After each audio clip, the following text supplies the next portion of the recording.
Estás no bando de seres humanos ou de autómatas que sirven ao sistema? Si? Móveste polo teu humano ou móveste polo que o sistema vai validar?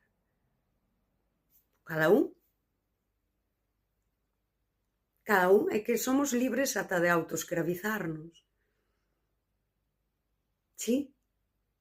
En certo modo, o paradoxo é que na túa autoescravitude hai un certo exercicio de liberdade de ser iso. E se eu son libre, debo respetar iso. Non teño que venderlo. Por iso eu falo só, por se a alguén lle sirve.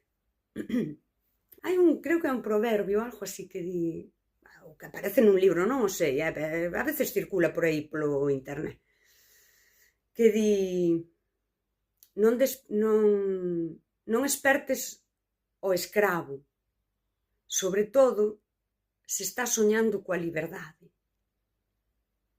Mais eu digo, esperta o escravo, sobre todo se está soñando coa liberdade.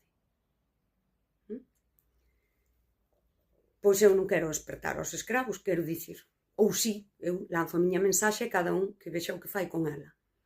Pero é unha realidade que moita xente está soñando que é libre, mas están adormecidas. Esa sociedade que é un pouco unha Matrix, onde a xente está soñando que é libre. E autoescravízanse. A autoescravitude emocional é a base na que se sostén todas as outras autoescravitudes.